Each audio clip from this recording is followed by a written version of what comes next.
Assalamualaikum warahmatullahi wabarakatuh. Semangat pagi semuanya. Perkenalkan, nama saya Iksan Faryadi dengan NIM 62111911250. Program Studi Hubungan Internasional Fakultas Ilmu Sosial dan Ilmu Politik Universitas Jenderal Ahmad Yani.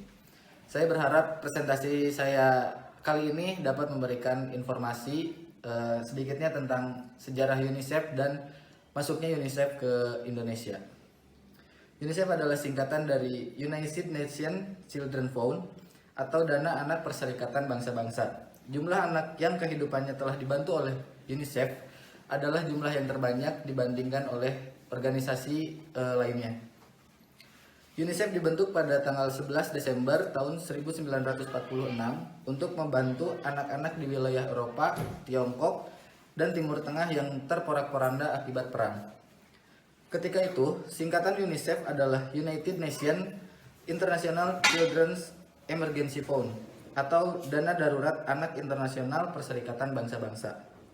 UNICEF mulai berkiprah di Indonesia pada tahun 1948 dan program pertama UNICEF di Indonesia adalah bantuan darurat untuk mencegah kelaparan di Pulau Lombok. Pada 1953, mandat UNICEF menjadi luas, yaitu untuk memenuhi kebutuhan anak-anak di negara berkembang. Saat itulah kata-kata internasional dan emergensi dihapuskan dari UNICEF dan organisasi ini resmi menjadi United Nations Children Fund hingga saat ini. Nah, lalu apa saja kegiatan UNICEF di Indonesia? Program-program UNICEF di Indonesia yaitu meliputi keberlangsungan hidup anak, pendidikan, perlindungan anak, gizi, air dan sanitasi, dan kebijakan sosial. UNICEF mendukung pemerintah Indonesia untuk membantu setiap anak di Indonesia.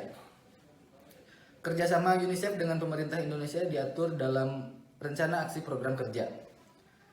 Yang pertama adalah menurunkan angka gagal tumbuh atau stunting sebesar 14%, kemudian meningkatkan pangsa rumah tangga yang menggunakan air minum bersih sebesar 15%, lalu menurunkan angka kematian balita sebesar 1/3 dari 24 ke 16 kematian per 1000 kelahiran hidup.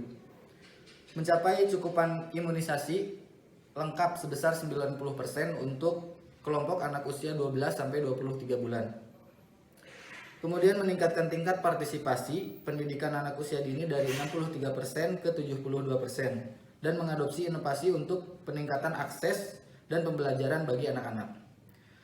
Lalu meningkatkan cakupan layanan kesehatan sosial atau hukum bagi anak yang mengalami kekerasan dari 10% ke 20%. Nah, yang terakhir adalah menurunkan pangsa anak yang hidup di bawah kemiskinan berdasarkan garis kemiskinan nasional dari 11,8% ke 9%. Mungkin itu saja yang bisa saya presentasikan dari apa itu UNICEF, sejarah UNICEF, dan bagaimana UNICEF masuk ke Indonesia. Semoga bisa bermanfaat. Terima kasih. Wassalamualaikum warahmatullahi wabarakatuh.